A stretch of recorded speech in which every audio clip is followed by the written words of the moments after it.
अन्तबाट ढलेर पुँजीवाद आउँदाखेरि त्यो बेग्लै खालको सिम्टम देखिँदो रहेछ। तर जुन देश चाहिँ बहुजातीय, बहुसांस्कृतिक, बहुधार्मिक, अझ जनजातीय भनौँ, अझ बहुजातीय मात्रै पनि नभनौँ, त्यस्तो देशहरूमा चाहिँ सामन्तवाद ढलेपछि अनिवार्य रूपमा एउटा समस्या आउँदो रहेछ। त्यो मैले राजनीति शास्त्रमा पढ्दाखेरि म त्यसको सोर्स पनि भन्छु, डाक्टर साहब हुनुहुन्छ, फेरि स्रोत बिना कहाँबाट भनौँ भन्नुहुन्छ होला। त्यो मैले लेनिनको किताबमा मैले भेटाएको थिएँ। लेनिनले यो पूर्वका जातिहरूको विषयमा लेख्दाखेरि उहाँले के भनेको रहेछ भने, यो बहुजातीय देशमा सामन्तवाद ढलिसकेपछि के हुँदो रहेछ भने, त्यहाँ चाहिँ विभिन्न जातीय सांस्कृतिक समुदायहरूलाई चाहिँ एक ढङ्गले एउटा तानाशाहले अलिकति कन्ट्रोल गरेर राखेको हुन्छ, गुम्स्याएर राखेको हुन्छ, उनीहरू उकुस मुकुस भएर बसिरहेको हुन्छ।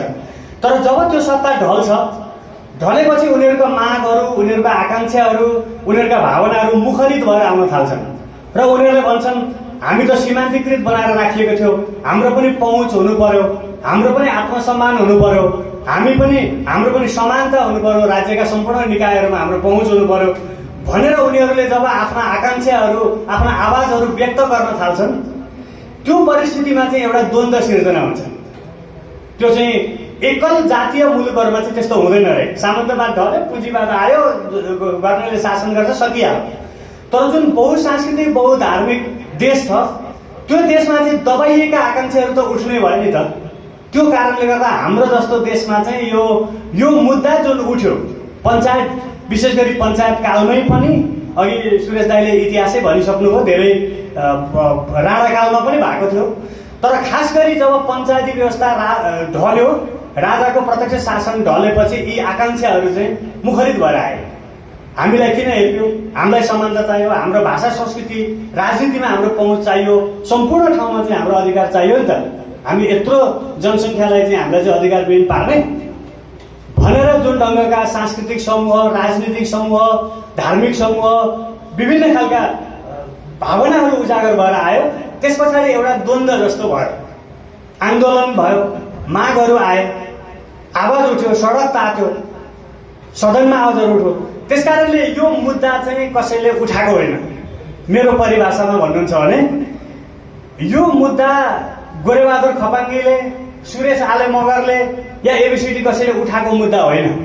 हाम्रो जस्तो समाजमा हामी जुन एउटा त्यसलाई के भन्नुहुन्छ भने, जुन उमेरमा पुगेको थियो हाम्रो राज्य, जुन स्थितिमा पुगेको थियो, अर्थात् सामन्तवादबाट पुँजीवादी व्यवस्थातर्फ जुन डाइभर्ट हुने बेलामा पुगेको थियो, त्यतिखेर देखिने स्वाभाविक सामाजिक राजनीतिक लक्षण हो भन्ने लाग्छ मलाई।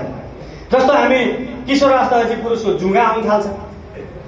अब यो जुङ्गालाई समस्या भन्नु मिलेन नि।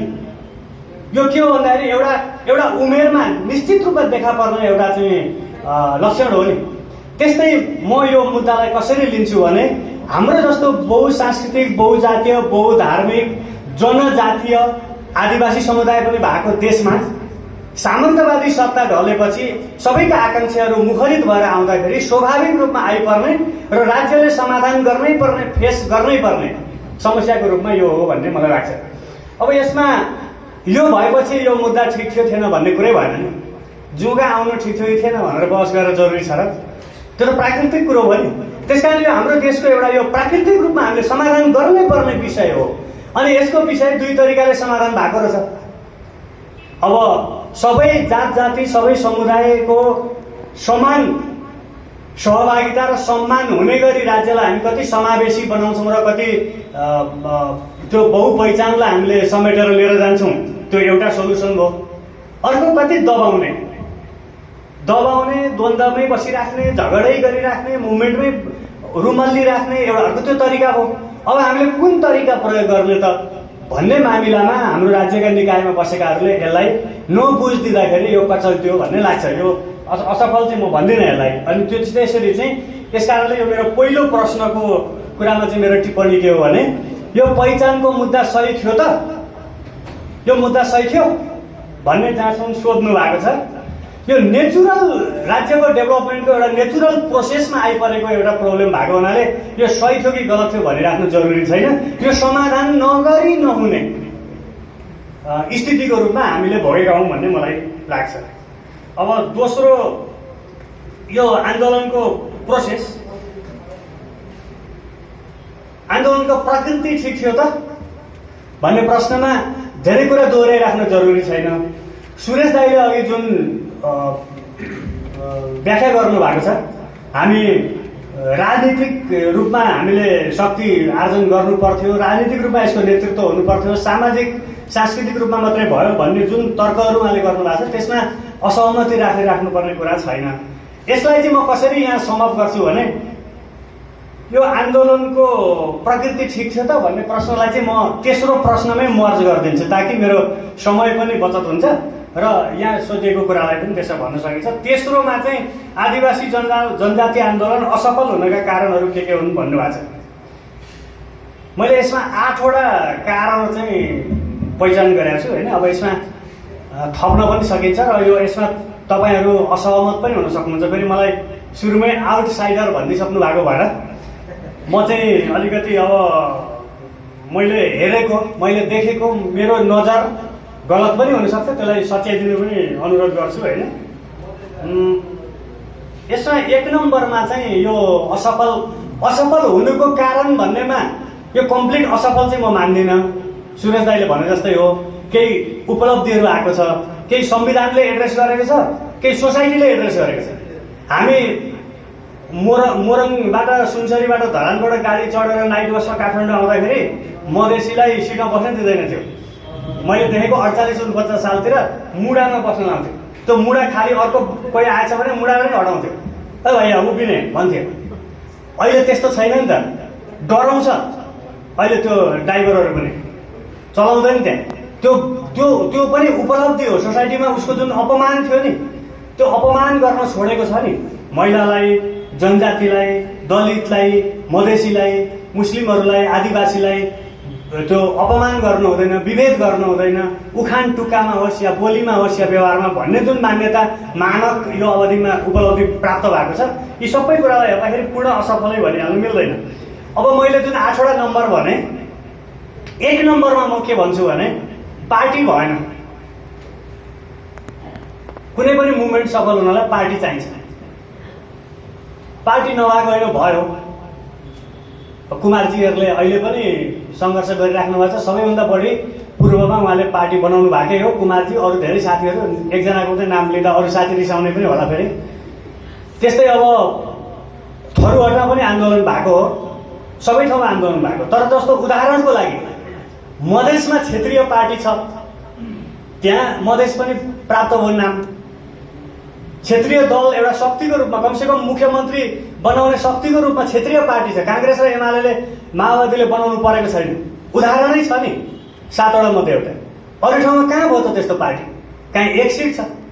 जहाँ धेरै आन्दोलन भयो लिम्बुवानमा जहाँ सबभन्दा बढी आन्दोलन भयो, पहिचानको आन्दोलन, अहिले पनि बिउ त्यहीँ देखिरहेछ, 1 सिट छ।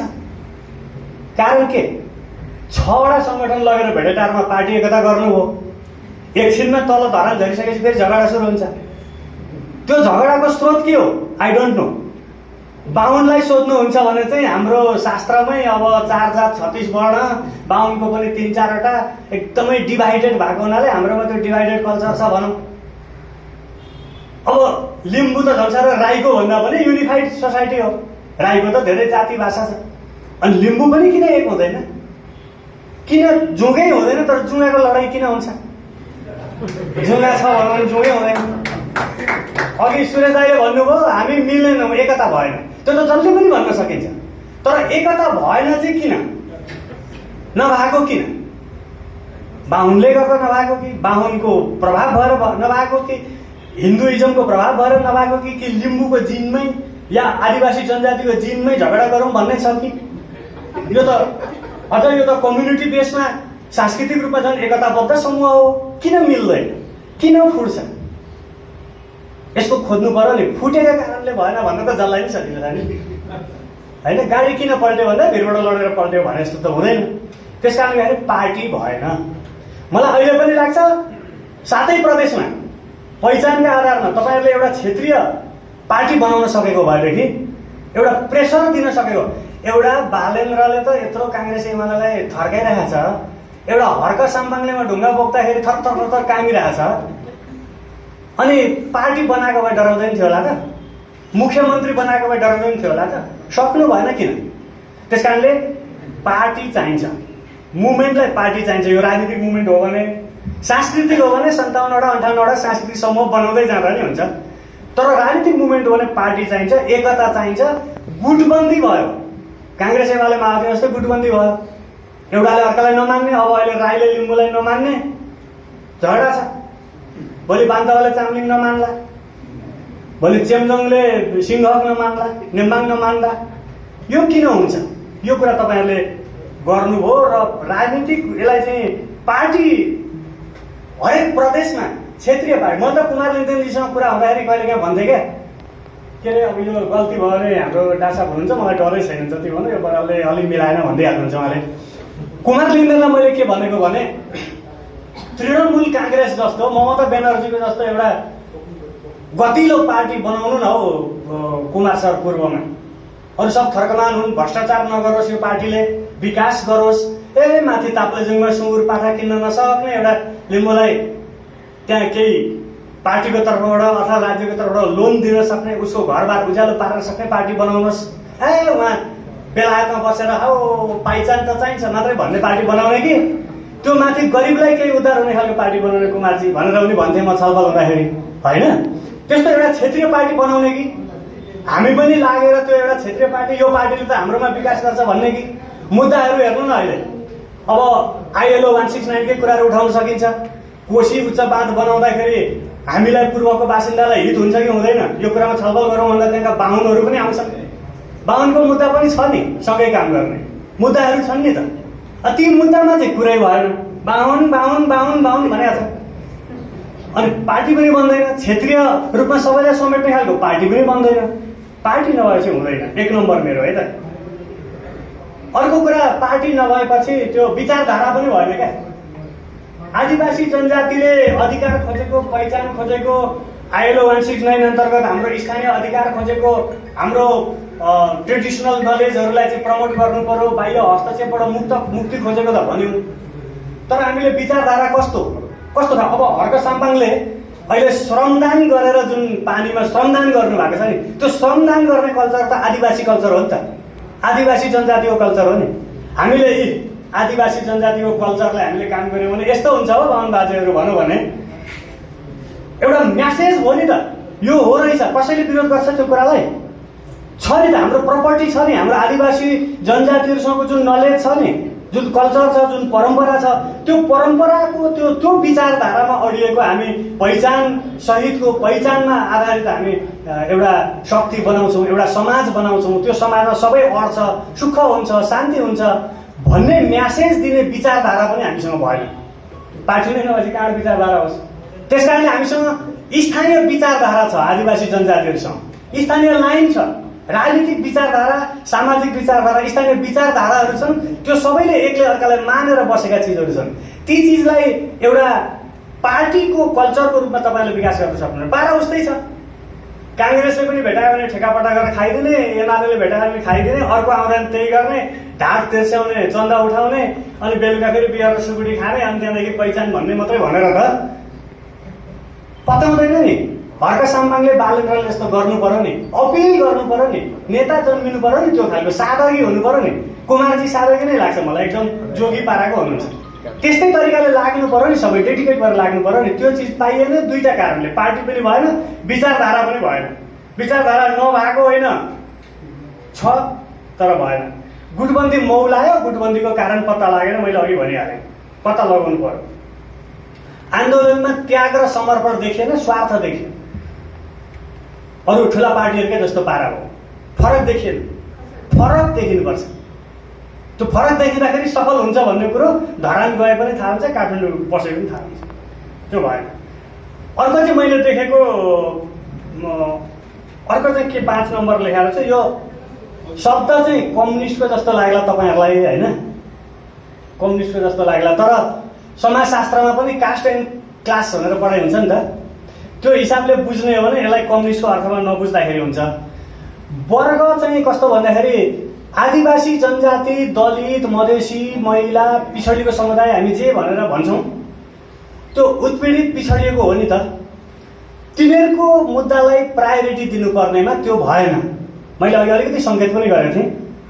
ताप्लेजुङमा सुँगुरको पाठा किन्न नसक्ने, छोराछोरी पढाउन नसक्ने मान्छेलाई, त्यो वर्गलाई केन्द्रित गर्ने यो मुभमेन्ट कि यो हङकङ बेलायतमा बसेकोलाई, सुख सुविधाका साथ बसेकोलाई मात्रै केन्द्रित गर्ने, उनीहरूलाई पनि गर्ने पहिचान त उनीहरूको पनि हो। त्यस कारणले यो अब म चाहिँ के भन्छु भने यो आदिवासी जनजातिको मुभमेन्ट चाहिँ भोलि तपाईँहरूले पार्टी बनाउनु होला, विचारधारा बनाउनु होला, सङ्गठित हुनु होला, झगडा नगर्नु होला, तर को माथि केन्द्रित गर्नुहुन्छ त्यसलाई भन्दाखेरि गरिबमाथि, गरिब वर्गमाथि। आदिवासी जनजातिको पनि वर्ग छ, यो त मान्नुहुन्छ। धनी पनि छ, गरिब पनि छ। त्यो गरिब वर्ग बहुमत छ, धेरै छ। भोट ब्याङ्क त्यही हो होइन। आन्दोलनमा आउनु पर्ने, जाग्नु पर्ने उही हो। ऊ नआएसम्म केही पनि हुनेवाला छैन। त्यो वर्गमाथि केन्द्रित गर्नु पर्यो, त्यो वर्गको दुःख सुखमा साथ दिनु पर्यो। हुन त बाहुनहरूले भन्दा चाहिँ आदिवासी जनजातिहरूले नै धेरै साथ दिनुहुन्छ आफ्नो कम्युनिटीलाई। बाहुनले गफ लायो भन्नुहुन्छ होला होइन। त्यस्तो भएकोमा चाहिँ म क्षमा चाहन्छु। तर मुभमेन्ट चाहिँ गाउँतिर फर्केको त्यति देखिएको छैन। सहरतिर, हङकङ बेलायततिर बढी फर्केको देखिएको छ। त्यसलाई गाउँ फर्काउनुपर्छ। उनीहरूको दैनिक जीवनमा परिवर्तन ल्याउने गरी जानुपर्छ। त्यो अलिक उल्टो दिशा भयो कि यो मैले देखेको गल्ती भयो भने अब तपाईँहरूले भन्नु होला। मैले लागेको भने मैले होइन, आउटसाइडरको रूपमा। अर्को चाहिँ यो राजनीतिक दलहरूलाई दबाब पुगेन, ठुला पुराना भनेका दलहरूलाई दबाब पुगेन। दबाब पुर्याउनको लागि सिर्जना चाहिन्छ। हर्का साम्पाङले जस्तो सृजनात्मक हुनुपर्छ। त्यो भएन। गफले मात्रै अब जनतालाई कसैलाई पनि पताउँदैन। त्यस कारणले यो दबाब पुर्याउनको लागि पार्टी बनाउनु पर्ने होला। त्यो पार्टीले राम्रो एजेन्डा समाउनु पर्ने होला। त्यो पार्टीले गरिबको एजेन्डा समाउनु पर्ने होला। त्यो पार्टीले पहिचानको एजेन्डा समाउनु पर्ने होला। र त्यो पार्टीले जनताको विश्वास पनि जित्नु पर्ने होला नि त। त्यो भएन। त्यस कारणले गर्दाखेरि यो आन्दोलन अलिकति खचमचियो। अर्को 7 नम्बर छ। अब मेरो सकियो। मिलनजीको हाल्नुहुन्छ। सक्यो भने भन्नु है। यो सकि चाहिँ हाल्नु। यो पहिचानको मुद्दा चाहिँ नि अलिकति जातीय फ्लेभरमा बढी गयो कि पहिचानको मुद्दा। किनभने नि नेवारको जात्रा, नेवारका पर्वहरू भनेपछि कुनै पनि बाहुनलाई इरिटेसन हुँदैन, आनन्द मान्छ। ओहो कति राम्रो पाटन दरबार भन्छ, हेर्छ। लिम्बूको धान नाच पनि हामी अलिअलि जानी पालो भन्नु नजाने पनि अलिअलि नाचेकै हो होइन। एकदम राम्रो लाग्छ। ढोल ढुङ ढुङ बजेको आनन्द आउँछ। यो जति पनि हाम्रो बहुजातीय समाजमा जति पनि सांस्कृतिक चिजहरू, आफ्ना आफ्ना जातीय समुदायका पहिचानहरू छन्, ती पहिचान एकअर्काप्रति चाहिँ त्यसलाई सुन्दरताको रूपमा, त्यसलाई भिन्नताको रूपमा भन्दा पनि त्यसलाई एउटा के भन्ने सुखको रूपमा, सुन्दरताको रूपमा ग्रहण गर्ने कुरा हो जस्तो लाग्छ पहिचान। मलाई पहिचान मनपर्छ। तर हामी पहिचानका कुरालाई अलिकति त्यो तरिकाले प्रेजेन्ट गर्न सकेनौँ कि हामीले यसलाई चाहिँ अलिकति जातीय फ्लेभर धेरै दिन थाल्यौँ कि। अनि त्यस पछाडि चाहिँ म त तर्सिन्न, मलाई त त्यस्तो लाग्दैन। तर धेरै क्षेत्री बाहुनहरू, धेरै उनीहरूमा चाहिँ के भने यसमा चाहिँ अलिकति तर्सिने, डराउने, हाम्रो विरुद्ध पो हो कि भन्ने खालको जुन त्रास भएछ, त्यो भयलाई चाहिँ हामीले अलिकति कम गराउँदै गयौँ भने चाहिँ यो सबैका लागि स्वीकार्यको विषय बन्छ भन्ने लाग्छ। जस्तै यसमा अब धेरै ठाउँका नामहरू जातीय आधारमा छन्। काठमाडौँका धेरै नामहरू सबै नेवारको एउटा पहिचानसँग जोडिएका नामहरू छन्। उता हाम्रै ठाउँमा ताप्लेजुङमा त कुनै स्थानीय तहको नाम पनि पहिचान बिनाका छैनन्। सबै ठाउँमा पहिचानका आधारमा नामहरू हुँदाखेरि हामीलाई कुनै भएको छैन। अनि अहिले यतिखेर आएर चाहिँ पहिचानका आधारमा नामहरू राख्दाखेरि तर्सिनु पर्ने, डराउनु पर्ने, अप्ठ्यारो मान्नु पर्ने, होइन हौ बाहुनले चाहिँ कता पो जाने हौ भन्नुपर्ने स्थिति हुँदैन। तर यो कुरा हामीले बुझाउन नसकेको हो कि यो मुभमेन्टले। पहिचान सबैको हो, पहिचान सबैका लागि सुन्दर कुरा हो। एउटाको पहिचानले अर्कोलाई दुःख होइन सुख दिन्छ, आनन्द दिन्छ भन्ने खालको हामीले अलिकति गराउन सकेनौँ र यो अलिकति बढी जातीय फ्लेभरमा गयो कि भन्ने लाग्छ है मलाई। निचोडमा माथि मैले उल्लेख गरेका यो किन अगाडि बढ्न सकेन होला भनेर मैले जे जे कुराहरू उल्लेख गरेँ, पार्टी भएन, विचारधारा भएन, गाउँतिर फर्किएन, निम्न वर्गतिर फर्किएन, पहिचानको कुराहरू बुझाउन सकिएन भन्ने जुन कुराहरू मैले व्यक्त गरेँ, यो आन्दोलन अगाडि बढ्न किन सकेन भन्दाखेरि यिनै कारणहरूले सकेन भन्ने अर्थ लाग्छ। र निचोडमा चाहिँ ती चिजहरूको समाधान गरियो भने एउटा बन्न सक्छ, एउटा बलियो क्षेत्रीय पार्टी बनायो भने हरेक प्रदेशमा, त्यसमा कहीँ त बहुपहिचान छ नि त प्रदेशमा, जस्तो लिम्बुवान खम्बुवान छ, त्यस्तै अब मगरात भन्ने पनि त्यहाँ अरू तमुहरू पनि होलान्, तमु भन्ने ठाउँमा मगरहरू पनि होलान्। अलिकति बलियो क्षेत्रीय पार्टी बनाएर पुरानो पार्टीहरूलाई दबाब दिने, र त्यो क्षेत्रीय पार्टी चाहिँ कस्तो भने पहिचानमा आधारित, सबैको पहिचानलाई सम्मान गर्ने र हिजोको बनारसी एकल जातीय चिन्तनबाट मुक्त, समानतामा आधारित र सीमान्तकृत समुदाय प्रति आधारित र सीमान्तकृत गरिब प्रति मरिहत्ते गर्ने, हर्का सम्पान जस्तै कि त्यस्तो खालको क्षेत्रीय शक्ति बनायो भनेदेखि त्यो क्षेत्रीय शक्ति भोलि मुख्यमन्त्री मात्रै हुँदैन होला नि त, त्यसले प्रेसर त गर्न सक्ला। भोलि तपाईँहरू त्यो क्षेत्रीय शक्तिहरूको मोर्चा पनि बनाउन सक्नुहुने भयो देशभरि, होइन? क्षेत्रीय पार्टीहरू मोर्चा बन्दै गर्न सक्नुहुने भयो। कन्सेप्ट त पहिले पनि ल्याएको हो, तर त्यो मोर्चाले खासै 2 सिट समानुपातिक माथि पठाउनु बाहेक अरू उपलब्धि गरेको छैन। त्यस कारणले पार्टी बनाएर, राजनीतिक पार्टी बनाएर साँच्चै सभ्यता, संस्कृति र पहिचानमा आधारित, समानतामा आधारित, सामाजिक न्यायमा आधारित र यो जातीय विभेदबाट पूर्ण रूपमा मुक्त क्षेत्रीय शक्ति बनाउनु हो, आजैका मितिदेखि बनाउनु हो, मिल्नु हो, जुङ्गाको लडाइँ भएन, एकता भयो, भ्रष्टाचार भएन, व्यथिति भएन भनेदेखि मलाई लाग्छ ठुलो आन्दोलन गर्नु पर्दैन होला, त्यसले परिवर्तन सम्भव हुन्छ होला। र अरू हामी आउटसाइडरहरू पनि इनसाइडरै हुन्छ होला। र मैले बढी समय लिएँ भने माफ पाऊँ, पछि मलाई केही जिज्ञासाहरू छन् भने फेरि 5 मिनट दिनुभएकै छ, र यो अवसर दिनुभएकोमा धेरै धेरै धन्यवाद। मलाई पनि आफूलाई जनजाति जस्तो लाग्यो।